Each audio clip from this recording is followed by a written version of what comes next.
और यहाँ का जायज़ा लेने के बाद इस नतीजे पर हम पहुँचे हैं कि अल्हम्दुलिल्लाह सुम्मा अल्हम्दुलिल्लाह, अल्लाह ताला ने मजलिस को एक मकबूलियत अता फरमाई है और सीमांचल के अक्सर सीटों पे मजलिस कामयाब हो रही है। मैं बारसोई बलरामपुर की आवाम से खुसूसन गुजारिश करूँगा कि आप सब जो है अपने वोट को बटने मत दीजिए और इधर उधर मत जाइए, बल्कि मजलिस को कामयाब कीजिए। मजलिस की कामयाबी बारसोई बलरामपुर की आवाम की कामयाबी होगी और यकीनन हम लोग बैरिस्टर असदुद्दीन अवैसी साहब के मजबूत हाथ बनेंगे और इंशाअल्लाह जो आज तक हमें इंसाफ नहीं मिला है वो इंसाफ भी मिलेगा इंशाअल्लाह। मैं गुजारिश करता हूँ कि आप सब बिला तफरीक इन्ना खलक़नाकुम मिन ज़करिन व उन्सा व जअलनाकुम शुऊबन व क़बाइला लितआरफ़ू इन्ना अक्रमकुम इंदल्लाहि अत्क़ाकुम।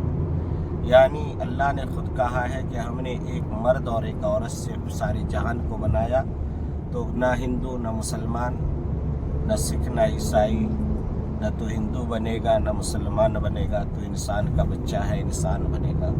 तो इंसान बनना है और इत्तेहादुल मुस्लिमीन को कामयाब करना है और सेकुलर कलाई सब उतर चुका है इस वक्त। आप जानते हैं कि नीतीश कुमार ने मुसलमानों के पीठ पे छुरा घोंपा, उधर आंध्रा में चंद्रबाबू नायडू ने छुरा घोंपा।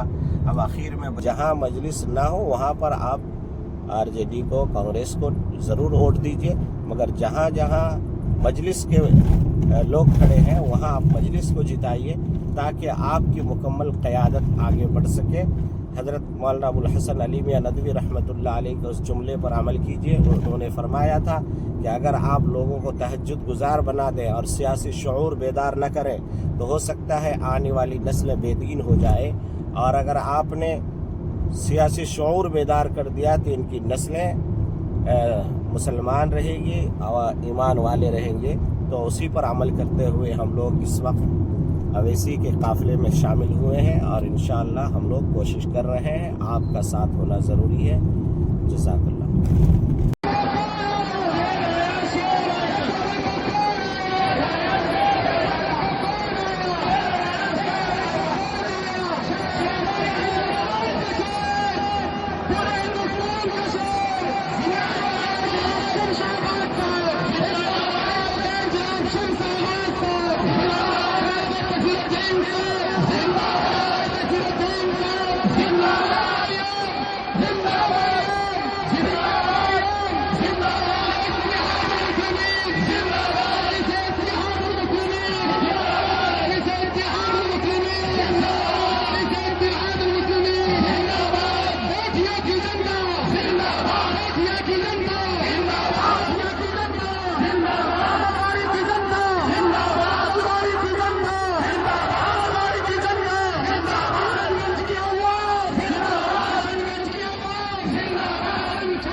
कोटिया के इस बैठा है मजलिस इत्तेहाद मुस्लिमीन के नौजवान और पढ़े लिखे बेबाक कैंडिडेट हमसे आवाज से गुजारिश करता हूँ कि वो चंद मिनटों में मुखातिब करे।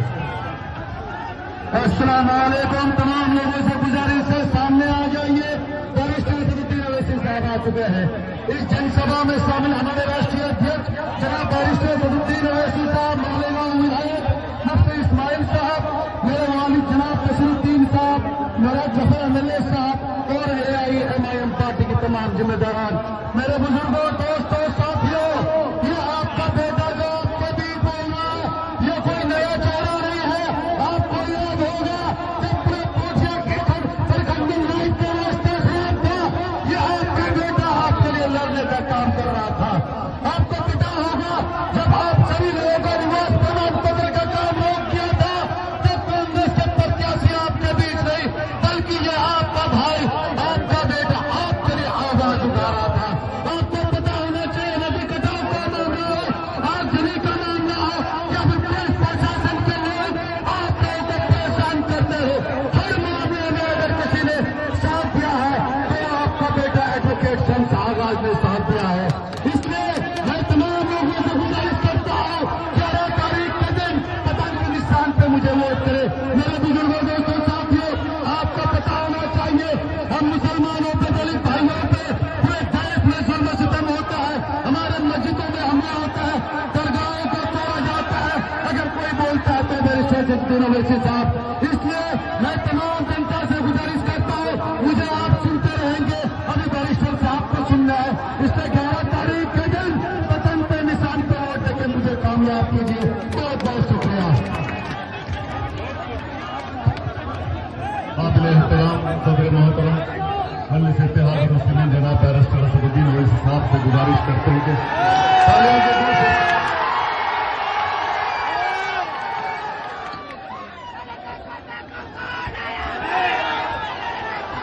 बिस्मिल्लाहिर्रहमानिर्रहीम। अस्सलाम वालेकुम वरहमतुल्लाहि वबरकातुहू। मौजूद साहब इकराम, बुजुर्गान कौम और मिल्लत, मेरी सरदार भाई बहनों, नौजवान साथियों, एडवोकेट शम्स आगाज साहब जो किशनगंज के मजलिस इत्तेहाद मुस्लिमीन के उम्मीदवार हैं, मुफ्ती इस्माइल साहब जो मालेगांव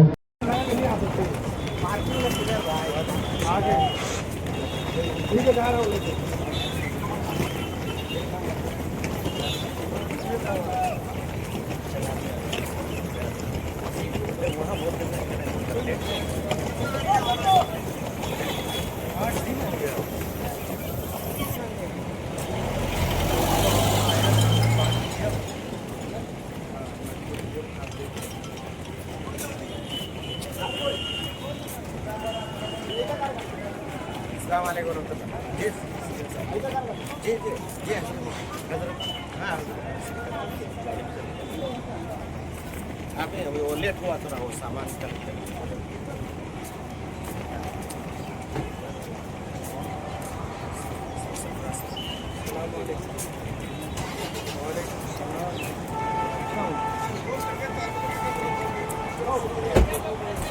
अरे कहाँ है तू? हेलो, घर में है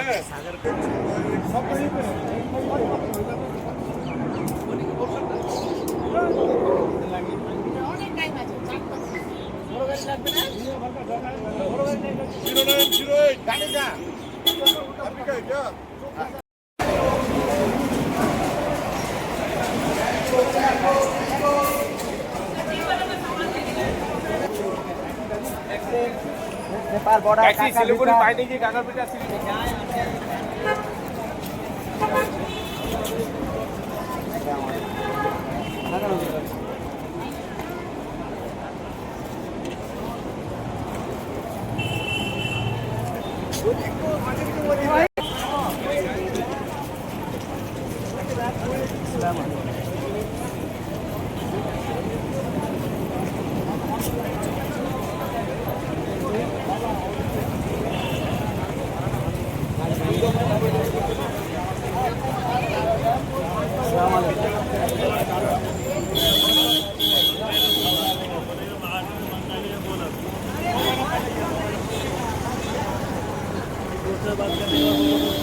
अस्सलामु अलैकुम वरहमतुल्लाहि वबरकातुहू। बारसोई बलरामपुर के लिए बड़ी सआदत और ख़ुशी की बात है कि इस वक्त हमारे मखदूम और हज़रत अल्लामा मौलाना मुफ्ती इस्माइल साहब मजलिस के जीते हुए एमएलए भी वो हजरत आपके सफ़र में, आपके दियार में तशरीफ़ ला रहे हैं। और सबसे बड़ी खुशी की बात यह है कि बैरिस्टर असदुद्दीन अवैसी साहब जो मजलिस इत्तेहादुल मुस्लिमीन के रूह रवा हैं और कायद मिल्लत की क़यादत कर रहे हैं, कल परमिशन मिल चुका है। बिगौर फील्ड में इंशाअल्लाह आप सबके रूबरू होंगे। आपके महबूब और आपके दिलों पर हुकूमत करने वाले बैरिस्टर असदुद्दीन अवैसी और उनके सरपरस्ती फरमा रहे हज़रत मुफ्ती इस्माइल साहब माली गांव से तशरीफ़ ला चुके हैं। तो आप तमाम से गुजारिश है कि ज़्यादा से ज़्यादा तादाद में आप तशरीफ़ लाएँ और इस प्रोग्राम को भरपूर कामयाब बनाएँ। और मैं मुनव्वर हुसैन सिद्दीकी आपसे गुजारिश कर रहा हूँ कि आप ज़रूर कल तशरीफ़ लाएँ, इसलिए कि हम अपने क़यादत को और अपने नेताओं की अगर हाथ मजबूत करेंगे तो इंशाअल्लाह हमारी आवाज़ भी मजबूती के साथ बुलंद होगी। जज़ाकल्लाह। रुको तो रुको। नहीं, कल एक काम करेंगे, कल आदिल साहब के पास दोपहर तक असेंबली का प्रोग्राम ख़त्म हो जाता। मुफ्ती साहब, मुफ्ती साहब करीबी है ना? नहीं दूर है, बहुत दूर है। अमोर और बलरामपुर तो कटिहार हो गया, ये किशनगंज तो कितना है? 50-60 किलोमीटर। हाँ उतना तो अब ये हैदराबाद का जी, अब हम तो कहाँ घूम रहे। आप कौन से इसमें थे? कौन से इसमें? मैं कोचा धामन की जिम्मेदारी है मेरे पास। लेकिन अभी इधर गोपालगंज कोचा धामन 8 बजे कंप्लीट करके गए। गोपालगंज में एक ये था, उसमें सर एक बात और करना था, वो प्राणपुर का हाँ सीट आप लोगों की निकल जाएगी। हाँ बहुत मजबूत कैंडिडेट हो। मेरे पास आया था आदिल का, लेकिन क्या है एक मरतबा असद साहब थोड़ा सा उनमें क्या कुछ बात हुई है। मैं खुद असद साहब को बहुत स्ट्रांगली मैंने ये बोला, मैं बोला साहब बाकी क्या इश्यूज है पता नहीं है, लेकिन कैंडिडेट का कोई कसूर नहीं है और जो आवाम आपको देखना चाह रही, मिलना चाह रही है, उनका क्या कसूर है। तो कल का तो दिया है प्रोग्राम, मगर एक बार आपका दौरा होना हुआ क्योंकि कल किसका दिया है दौरा? सर साहब प्राणपुर का दिए है। बलरामपुर प्राणपुर 2 दिए। ओके ठीक है, तो एक दौरा थोड़ा आपका पर्सनल नंबर नहीं जो उड़ जाए। नहीं, एक ही है मेरे पास साहब। 95 455 455 2222 8। 222